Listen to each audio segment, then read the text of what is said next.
A very good afternoon and welcome to NTV News. I'm Siksha Sharma. Let's take a look into the headlines first. Prime Minister holds discussion with task force members on forming a parliamentary investigation committee. Top leaders also in attendance. Extreme heat throw life out of gear in Tarai districts, forces school closure in Chitwan, Sunsari and Bardia.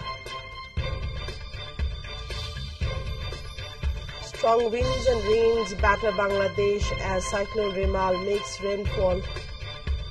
Nearly 1 million people fleeing inland for shelters. And warm-up matches to T20 World Cup beginning today in USA. Nepal facing Canada in the opener tonight.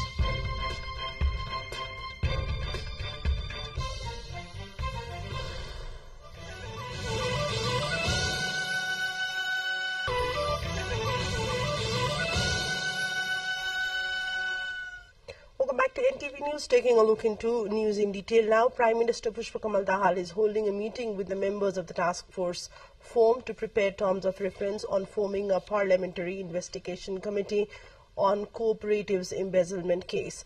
The meeting is underway at the Prime Minister's official residence in Balwatar. Top leaders of major political parties are attending the meeting. Main opposition, Nepali Congress, is pressing the government to hold parliamentary probe into the alleged involvement of Home Minister Rabi Lamithani in the cooperatives misappropriation.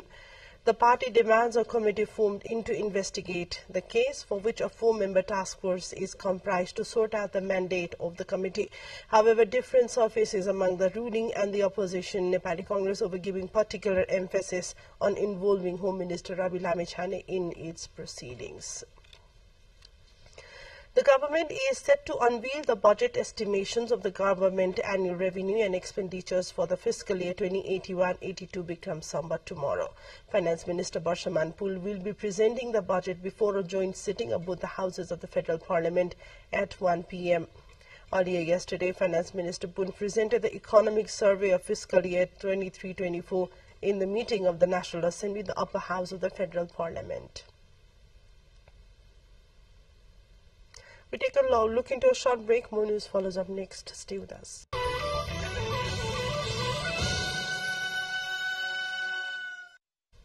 Welcome back to NTV News. Taking a look into more updates. Rising summer heat has put life out of gear in the Tarai districts. Denizens are suffering from the brunt of high heat, as high as 40 to 42 degrees Celsius in the day, and heat wave as well.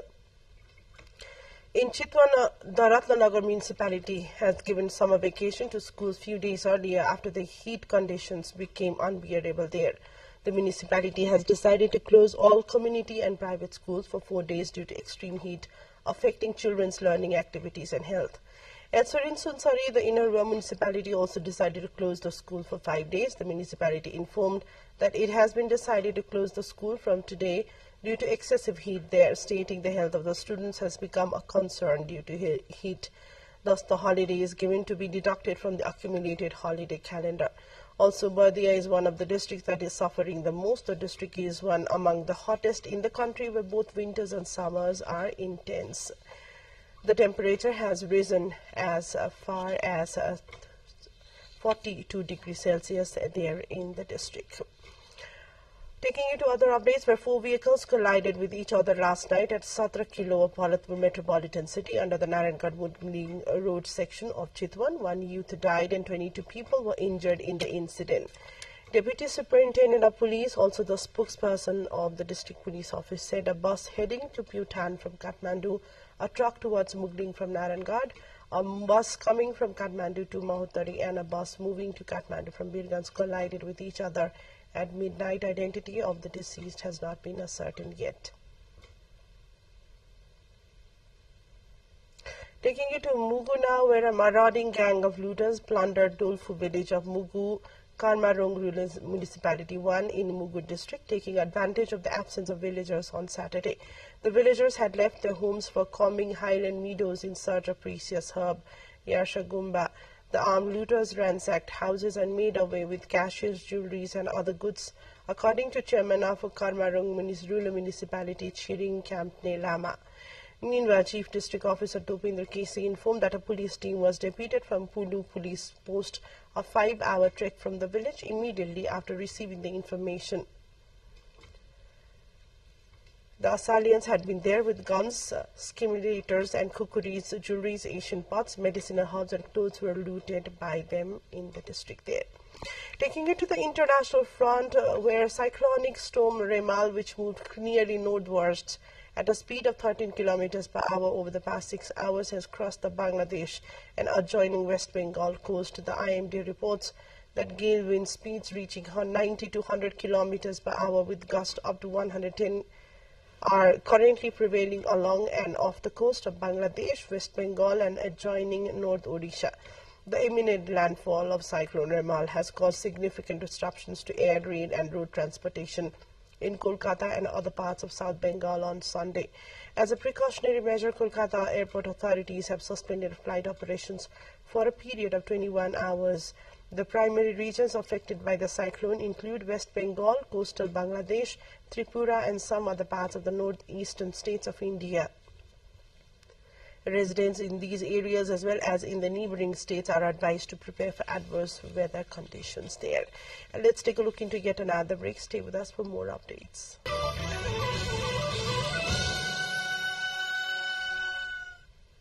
Welcome back to NTV News, taking you to other updates in the international front, where the Hamas-run health ministry in Gaza has said dozens of people were killed or injured in a blast at a refugee camp in the Rafah area.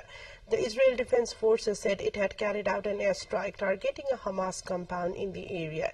It says it is reviewing the incident. Earlier in the day, Hamas fired 8 rockets from Rafah towards Tel Aviv, the first long-range attacks in the city since January. Videos from the southern Gaza Strip show a large explosion and intense fires burning. Hamas said an Israeli airstrike had hit a camp for displaced Palestinians northwest of Rafah, away from the recent military operations in a designated humanitarian safe zone. Top leaders from South Korea, China and Japan discussed regional stability in their first meeting in 5 years on Monday, as they vowed to ramp up three-way cooperation. The summit brought together South Korean President Yoon Suk-yeol, Chinese Premier Li Keqiang, and Japan's Prime Minister Fumio Kishida in Seoul for the country's first trilateral talks in nearly 5 years, partly due to the pandemic but also on sore ties. While North Korea was not officially on the agenda for the talks, Kishida said after the meeting that the three countries confirmed that its denuclearization would be in their common interest. Chinese researchers on Friday announced that they have successfully transplanted a genetically modified pig liver into a living human patient with severe liver cancer, marking a breakthrough in xenotransplantation involving living humans. According to the first affiliated hospital of the Anhui Medical University in Hefei, the capital of East China's Anhui province, the operation was conducted on May 17 by a team led by Professor Sun Biching from the Hefei hospital.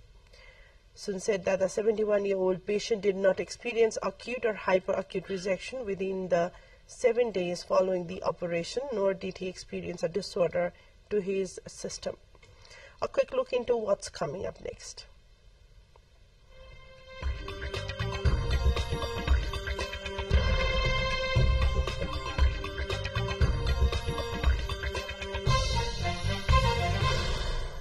A dragon boat race has seen rivalry of teams from South China's Guangdong province, Hong Kong and Macau special administrative regions, and kicked off in Zhuhai city on Saturday to greet the Dragon Boat Festival, which falls on June 10 this year. A total of 39 teams participated in this year's contest in Domin district, including 5 teams from Hong Kong and Macau. Dragon boat racing is one of the traditional customs of the Chinese Dragon Boat Festival.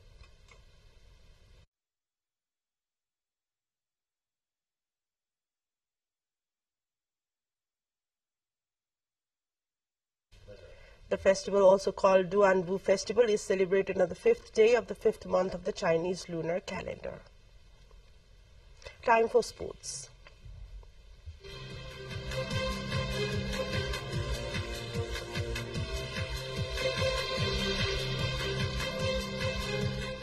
The warm-up matches for the ICC T20 World Cup cricket is beginning today in USA. Nepal is set to face Canada in the opener. Match will start at 9:30 p.m. NST at Dallas of USA. Nepal is scheduled to play against the USA in its second warm-up on next match in Dallas. Nepal will play its first match of the T20 World Cup 2024 against the Netherlands on June 4 in the Grand Prairie Stadium of Texas. The T20 World Cup begins on June the 1st. And with this, we've come to the end of the bulletin. A quick recap of the headlines again.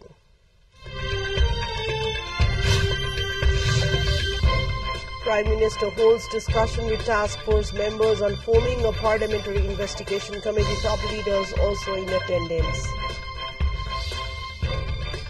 Extreme heat throw life out of game. Tarai districts forces school closure in Chitwan, Sunsari and Bardia. Strong winds and rains batter Bangladesh as cyclone Rimal makes landfall. Nearly 1 million people fleeing inland for shelters.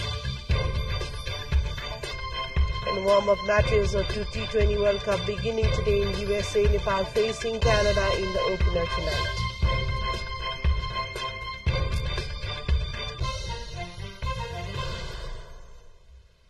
That's all for now. Thank you for watching. Have a great day ahead and namaste.